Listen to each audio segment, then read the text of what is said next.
I don't understand how it's not blowing up in your mind that it's okay for him to, and it's still censored, by the way. I don't believe you can link to any of the JD Vance original material. You cannot do that, and that's okay in your mind, but the Hunter Biden laptop stuff was just way over the line. How long do you think that laptop story on Twitter was censored for? About a month. It was like the quote-unquote October surprise, so some point in October, so maybe not even a full month prior to the election, but it was suppressed before all votes were cast. Okay. It was, I think it was suppressed for like 1 or 2 days. What, but it was in October, wasn't it? Yeah, but I think it was like 1 or 2 days, and then Twitter put like a warning link when you'd click off to it. It was literally like 1 or 2 days.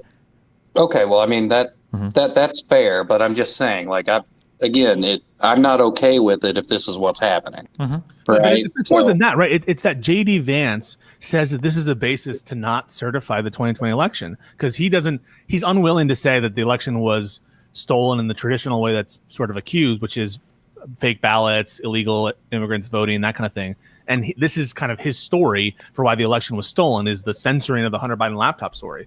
But if that's your position, that the election was stolen the minute that they censored this story, even though I think there could be good arguments that the Streisand effect, it increased the story, how can you not say similarly that Elon Musk and Trump are trying to steal the 2024 election by censoring the Vance files, where we now have a New York Times article which is sources people close to Elon Musk and saying that there was 100% a collusion between Donald Trump and Elon Musk in taking down this story. So how is this not the exact same thing that JD Vance is saying was theft in 2020? And then how, using that logic, how doesn't that preclude you from voting for Trump and Vance if they're engaged in a theft of the 2024 election? Okay, so I had not heard that part for Vance. Was that in that the one from this week? Yeah, so he's like being asked, did Trump lose the election? He's like, well, they censored the story, and according to some bogus allegations, this would have swung the election, and basically, therefore, it's theft. That was his argument. Okay. Yeah. No. I mean, I remember the what his response from the debate, but no, I hadn't caught that from this week. I mean, no. In my opinion, that's not what would have swung the election one way or the other. All right. Like the story being suppressed, be it for 2 days or a couple of weeks, either way, that's not what swung the election. So I wouldn't agree with that statement. Yeah, I just want to know why you guys are saying that the laptop story was only censored for 2 days when it came out on October 14th, and you weren't able to share it like up through the election. How does the fact that it 2 came days out coming from? Yeah, go ahead, sir. No, yeah, I just wonder where this 2 days it was censored for came from. Yeah, so the chronology is, I don't know how what you're saying is debunking the 2 day thing, just that it happened on a particular day doesn't debunk that the length of time under which it was shadow banned or outright banned. My understanding, and I can pull up the exact time if you'd like, are you refuting that it was anything significantly greater than a couple of days that it was disallowed to be shared on Twitter?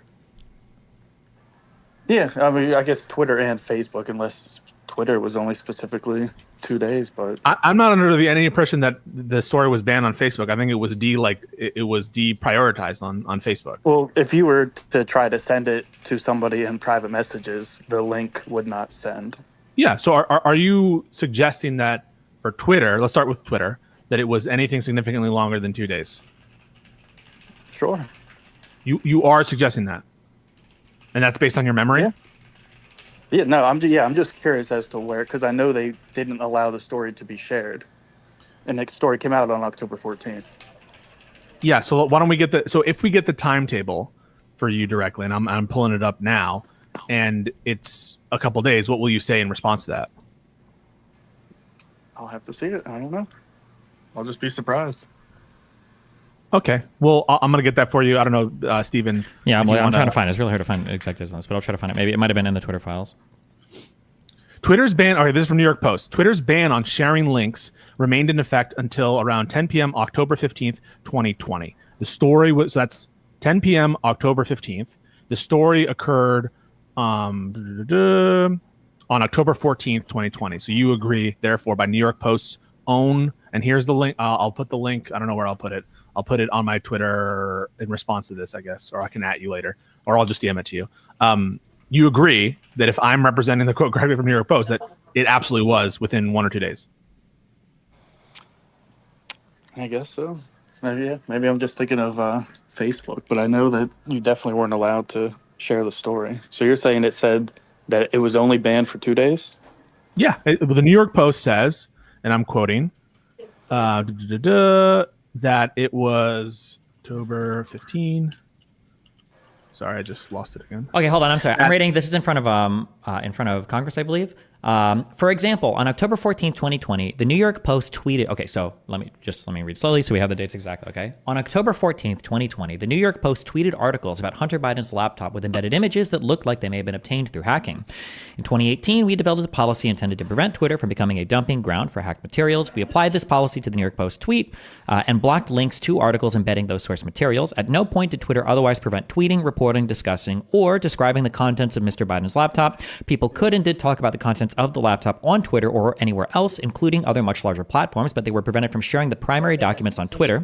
Still, over the course of that day, it became clear that Twitter had not fully appreciated the impact of that policy on free press and others. As Mr. Dorsey testified before Congress on multiple occasions, Twitter changed its policy within 24 hours and admitted its initial action was wrong. This policy revision immediately allowed people to tweet the original articles with the embedded source materials. So I'm sorry, I was incorrect when I said 1 to 2 days. It was changed within 24 hours, so earlier than I had said. Okay. Yeah, then maybe it was just Facebook that was not allowing it for a longer period of time. Okay, but the big deal was about Twitter. You acknowledge that the JD Vance stuff is still suppressed, isn't it? Yeah, but the JD Vance stuff is all public information. It's not. Hold on, wait.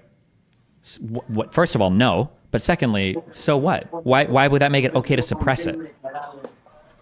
Well, I think they only said they suppressed it because of the doxing stuff. Who can't? But I Wait. don't think you can compare a public Wait. or a public thing to the laptop. But it's not all There public. was docs What do you material mean? on the laptop. There was docs material on the laptop. But Yeah. Correct, but there was nothing implying that JD Vance was doing extreme, I don't know, unethical things. Hold on. There was nothing on the laptop implying that Joe Biden, the guy actually running for president, was doing extreme unethical things.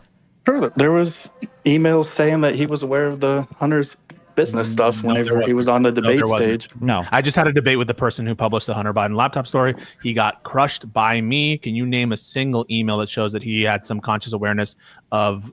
And actually, what is the corrupt dealing that you're saying he was aware of? Just about. Biden said originally that he had nothing to do, knew nothing about Hunter's business stuff.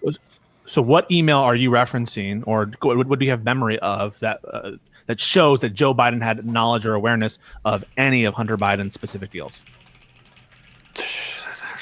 Offhand, I can't tell you, but it was something about problem. Like somebody thanking Hunter for introducing him to his dad. Some other stuff about Hunter's making is that knowledge of the about business him? deal? So saying, hey, thanks for letting me shake the hand of your dad. Is that showing that he is conscious of the underlying business deals between Hunter and his business partners? And also, keep in mind, the crime wouldn't even be aware of the business dealings. The crime would be aware of and inappropriately influenced or leveraged the power of office for those deals. That would be like the bad stuff. Yeah. So right now, as you sit here, do you have any evidence of impropriety by Joe Biden that's contained in the Hunter Biden laptop?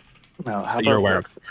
I'll go try to find what I was talking about. No, but I'm just saying, as we sit here, and as we discuss, is it a correct statement to say at this time you are not alleging any impropriety or criminality to Joe Biden based on what was revealed in the New York Post story and the Hunter Biden laptop more generally? No. Right. Well, I'm not saying. Okay, wait, hold on. Even if you believe or don't believe that, I don't understand why you would think it's okay for Twitter to be censoring the JD Vance story. I don't even know what the JD Vance story is, to be honest. Well, do you? Hold on. That means it worked. No, I mean, like, I know about the story, but I have no idea about the contents of it. Yeah, because we can't even discuss it on places like Twitter where you exist. You can discuss it. Yeah, but nobody can link to it. You could discuss the Hunter Biden stuff. Yeah, you could discuss the Hunter Biden stuff. I'm pretty sure Brian Krasenstein posted the entire. You're pivoting. I don't know why. I don't understand how it's not blowing up in your mind that it's okay for him to, and it's still censored, by the way. I don't believe you can link to any of the JD Vance original material. You cannot do that, and that's okay in your mind. But the Hunter Biden laptop stuff was just way over the line. Can you flip the floor? What? Can you flip the floor? Okay. All right. No, sorry. Got to run. Bye. All right, we got that was a good talk, Melvin. I really, really appreciate that. We have some other people in waiting, so let's add this guy. Name of he left. I was curious with the Vance document stuff. That was due to primarily private information, correct? I don't believe that's true. I think that's a pretext, and I have an argument for that. But if you want to complete what you want to say, that's fine too. I had heard Destiny talk about how Hunter Biden, the story with the previous person, something that kind of like came to my mind was like the Vance document not being known isn't necessarily like a proof that it was censored adequately. Does that make sense? Are you making Hold on, that claim I don't care. because- I'm half joking when I say that, but I also don't give a because conservatives will say that the Hunter Biden laptop story being censored was the number one reason why Trump lost the election, despite the fact that those that know, like Bannon, are quoted verbatim saying the censorship of that laptop was the best thing, the best thing that could have possibly happened to us. So no, the idea that the idea that that's true is ridiculous. And when he says that's true, he means the notion that the amount of people watching it or listening to it, that is indication of the fact that the censorship either isn't a big deal or is a big deal, or that's the, what we're saying is essentially it's the same acts. The same acts are covered by both. So to quote Bannon, he literally says, okay, here's what the Bidens from the day the Post story came out, and then you started pumping out, we got you this stuff and you started dumping it out, and then the internet started picking it up, and then they suppressed it. Remember, the best thing that happened to us was Twitter and Facebook suppressing it, because then everybody wants to see it. It's called the Streisand effect, after Barbara Streisand, right? The more you try to suppress something, the more they want to see it. So they took the sucker's bait, right? That's why when people tell me loot stuff is getting crazy, I go, not crazy enough, because really what they were trying to suppress, it's not so much the New York Post story, they were trying to suppress the New York Post story, leading to people wanting to link you to the material. Like, so everybody that knows that that was the best thing that could have ever happened, okay? Everybody knows I'm that. I'm going to save you a monologue so that you can get to other people. I actually, like, on all of this, I think that both of these stories are basically irrelevant to the broader election. And quite honestly, I tend to agree with everything that you're saying. But then why did JD Vance say that's a basis to overturn the election? Can you defend that? No, I'm not. I can't defend that. My reasonings for voting for them are a completely separate issue, and I don't want to waste your time. Like, humor us. I think Destiny's probably interested. No, humor us. Yeah. Like with my actual reasons. Yeah. I find progressivism in general to be appalling. I think it destroys people's lives. I appreciate that, Destiny. All right, bye. Remember to hit that like and subscribe, and don't forget the notification bell so that my videos show up right in your feed.